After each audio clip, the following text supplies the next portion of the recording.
Welcome to HoboRec Bold Sessions. I'm Ulf, and today we're going to have a look at Ozone 8.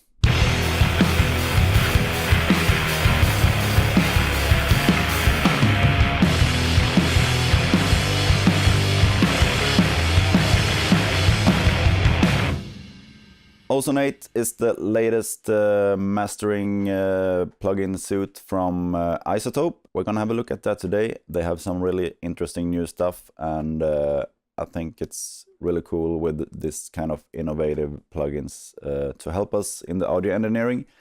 Some stuff I'm a bit skeptical to, but some stuff is really cool. So let's have a look.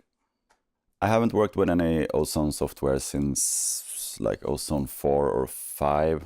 I was in a studio I worked in a long time ago, but haven't used it in a while. So we're gonna have a look at Ozone 8 here today, and I have a track here from Nathan Aeli that I've recorded and mixed recently, and I'm about to go and do some mastering on it at the Red Mount Studios in Stockholm. But we can have a look here first what we can do with the Ozone 8. So this is what it looks like at first when you open it up. You have an equalizer, a multiband compressor, and a maximizer, a limiter at the end here.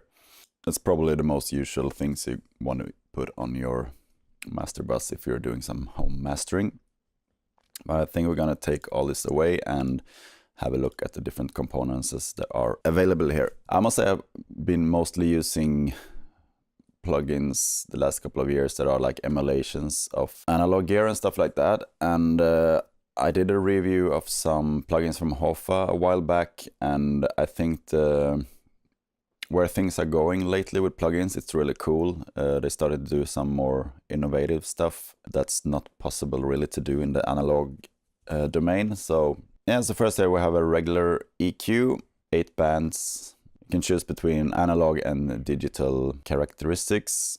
The next module we have here the vintage EQ, and looking at it pretty quick here, I think they aimed for a classic Pultec passive EQ, where you can boost and cut in the same frequencies here. It's a pretty classic thing to do with the Pultecs in a mastering situation, like boosting and cutting a bit at the same frequency. And I was comparing this to my Universal Audio Pultec plugin, and it was actually sounding pretty similar, so this is really usable. The only thing I noticed though when I moved into the high boost here, compared it to the UAD Pultec, and I found that this specific frequency 8K here sounded really different on the two, and after a while it hit me that the 8K here in the Ozone 8 is actually not 8K, it's 6K.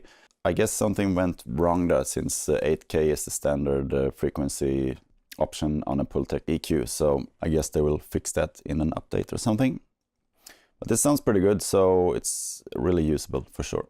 And then we have a vintage tape that some people might want to use in a mastering situation. Have an exciter. Could be useful too if you have some dull tracks. Vintage compressor. I'm not sure what kind of vintage compressor they're aiming for. You have the regular multiband compressor here. And dynamic EQ. This is, I think, the most exciting part compared to when I was using Ozone 5 back in the days. Dynamic EQs are something that can be really useful in some tricky situations, but also should be used with some carefulness, I guess. This spectral shaper was a really nice thing, because with this you can get rid of some harsh frequencies like poking out. If you, for example, have really crappy cymbals, cheap microphones, a really sibilant microphone for vocals and stuff like that, you can use this. I'm gonna show you a little bit later. You have the imager where you can widen or bring the stereo field together. This is really useful if you just put the lower frequencies to -100 and put all the bass frequencies in mono. Pretty much a go-to thing for me. Not always, but most of the times that's really helping in the mastering. It cleans a lot of stuff up by doing that. You have a post EQ. It's same as the pre-EQ.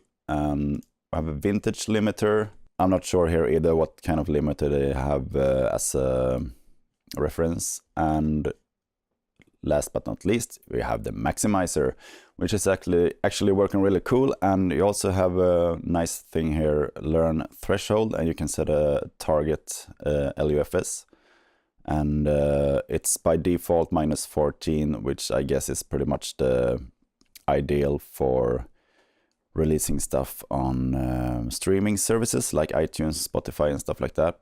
Most of the music I work on, I like to keep it a little bit louder than that to squash things together, but without taking it to exaggerations, of course.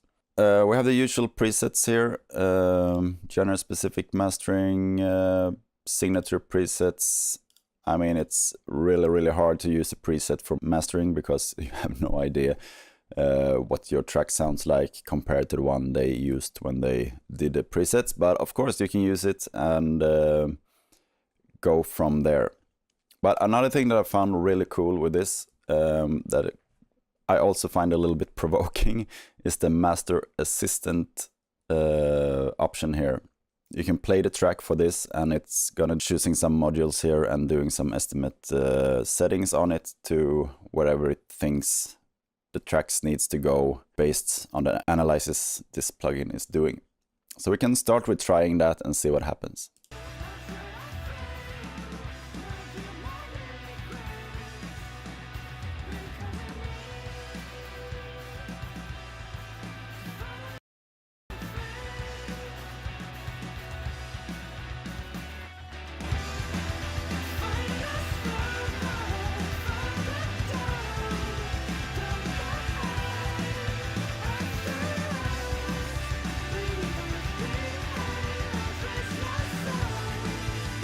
And after this is done, you can choose if you want to accept this or cancel. But we're gonna go with accept and see what Ozone 8 thought we were supposed to do with this track. So as it said in the analyzing, it put some equalizer, didn't use the dynamics, some stuff in the dynamic EQ here, and yeah, the maximizer is going there. So not much of EQ going on here, so I guess my track was decently balanced frequency-wise. We can see what it does in the dynamics EQ.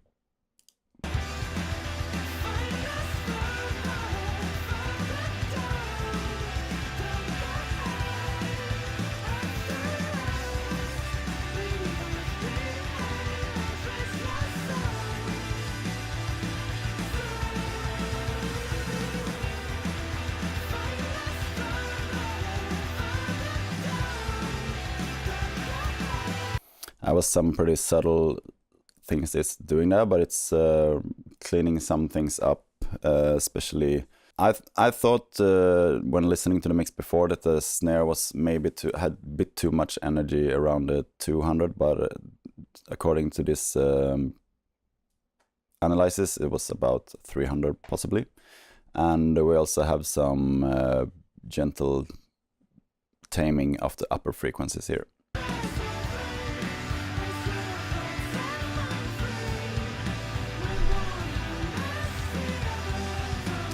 So the maximizer is not working much on this track here. I would probably squash it a little bit more since I mixed it with the drums pretty punchy with the plan to limit and compress it a little bit. But let's say we think this sounds pretty good.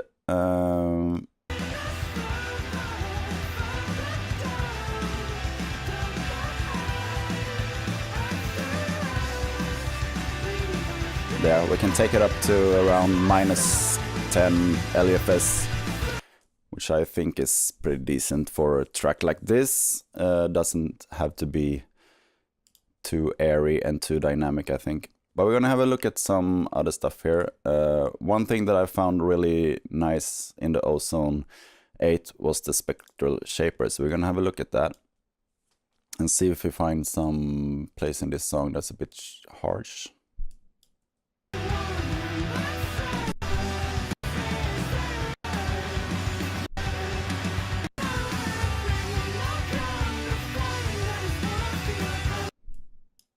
Yeah, we can take this part here and have a look at the spectral shaper. So by default, it's set between 2K and 8K, where usually a lot of annoying stuff is going on, but we can raise it up to about 10K, I think. And you can choose between light, medium, and heavy, and that's how much the processing is going to affect the sound. But we keep it at medium.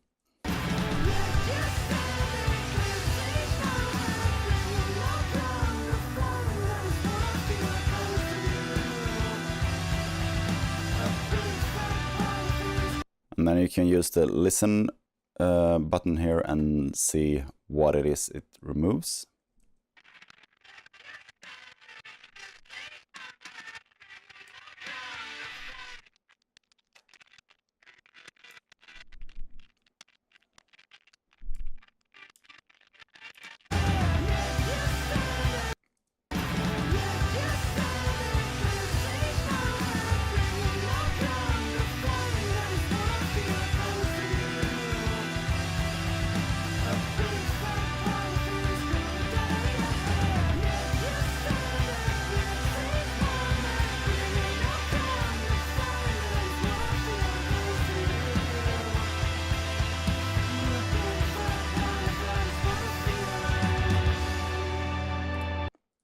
Yeah, so as you see, if you, for example, in this case, if you have a bit harsh cymbals, you can really soften them out, but you should be really careful with going too far with this because it's going to affect the overall sound too.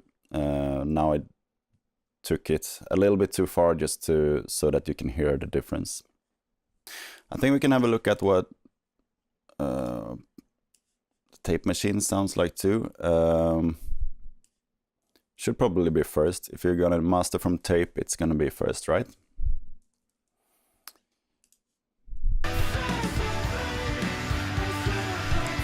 And I'm a big fan of 15 IPS, so we're gonna go for that.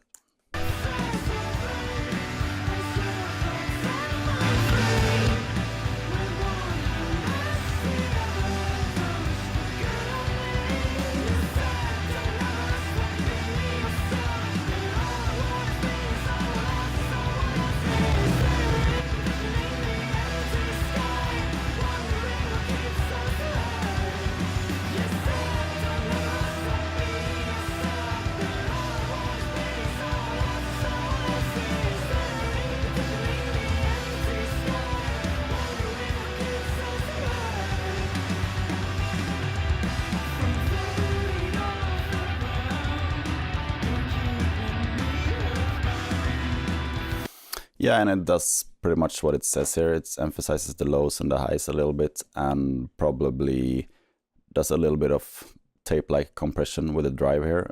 I don't think that's needed on this track, so we're going to take that away. Another thing that comes with the Ozone 8 is the tonal balance control. It looks like this, and I think this is really helpful when your ears are starting to get tired or you're a little bit too biased from listening to the same track over and over. And it's basically an analyzer for the frequency response of the track. And if I understood this correctly, at Izotope they analyzed thousands of tracks in different genres and narrowed it down to like 3 categories, which is bass heavy, modern, and orchestral. I think we can go for a modern sound for this, and then we have the lower frequencies, the low mids, the high mids, and the highs, and we can play the track and see if we put ourselves inside of this estimated areas where I think it should be.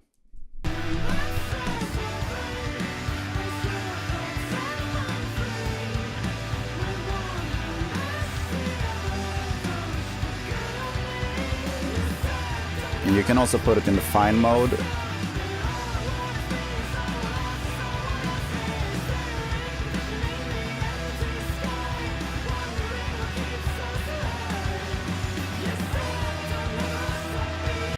And it seems like we're keeping us inside the area with pretty good margins. And we also have this analyzer of the low frequencies, whether it's in a good crest factor. If it's too far to the left, it's it means that the lows are too dynamic, and if it's too far to the right, it means the lows are too compressed. But according to this,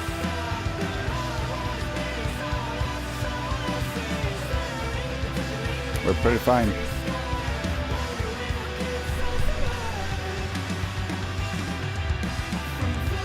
We could even compress the low end a little bit more, I guess.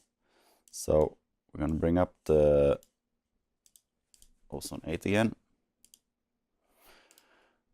And let's turn on the dynamics again that Ozone 8 didn't think we needed, but I think we do. So let's see.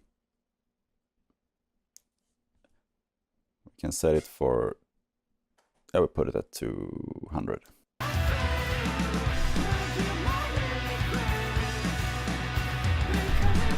I'm not gonna fiddle too much with all the settings here. I mean, if you're somewhat experienced in studio stuff, you know what all this means. And I'm just gonna play around a little bit with the basic compression here.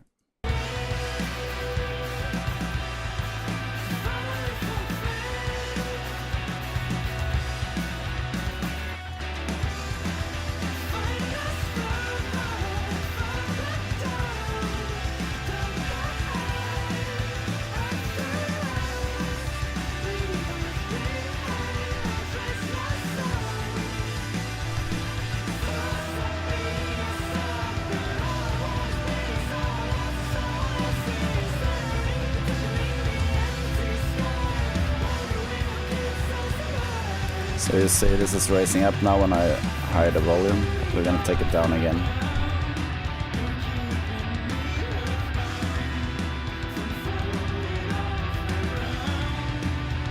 I also see the crest factor is moving a bit more to the left, to the right.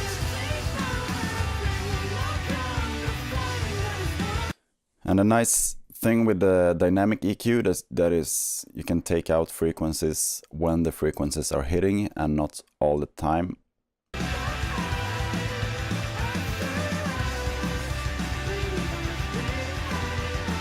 So in this case with the snare here, you see it's only taking it out when the snare hits, not all the time.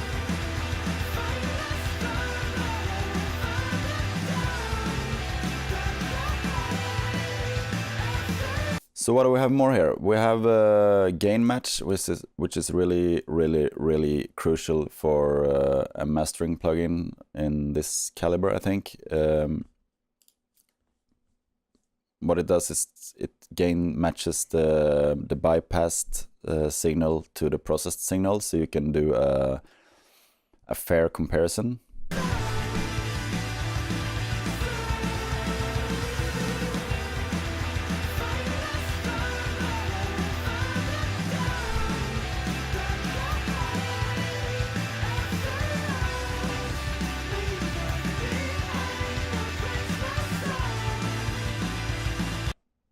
So let's see, we can put some of the spectral, we can take the image here away since it's already fixed. We can put the spectral shaper here and try to tame this tambourine a little bit.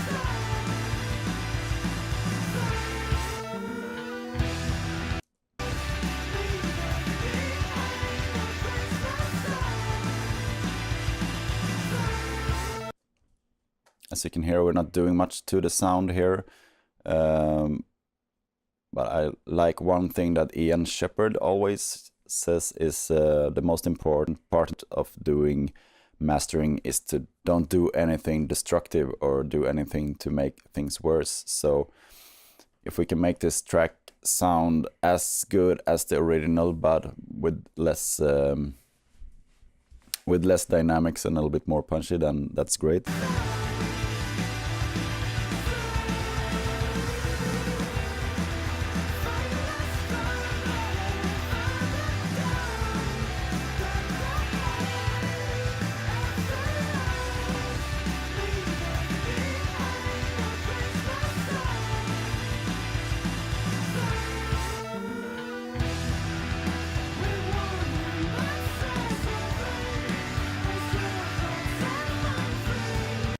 I think the difference is pretty obvious.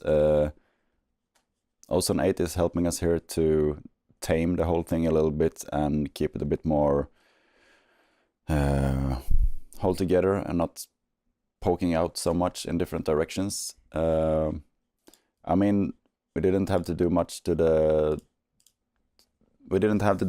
frequencies here, just, as I said, taming it a little bit. I'm releasing this video on Tuesday, and it's the same day I'm going to the mastering studio, so I cannot do a comparison today here with what they are doing, but it's going to be really interesting to see what they think needs to be done to this track compared to what Ozone is helping us with here. This is my somewhat chaotic walkthrough of this plugin. I'm going to go through Neutron 2 in a future episode. Neutron 2 is pretty much like Ozone 8, but more focused on mixing, and it also has some really cool tools that I'm a little bit afraid to use since I like analog stuff. But I mean, as I said in the beginning, I think if you're doing digital plugins, it should be really innovative and aim to do mixing easier. And I guess that's the benefit of working with digital stuff. Yeah, that's all for today. So thank you so much for watching. Don't forget to subscribe if you haven't subscribed already. It's helping me a lot. And as usual, share the video with friends, hit the like button, and leave comments with questions for future Q&A sessions and stuff like that. See you again next week. Bye bye. Cheers.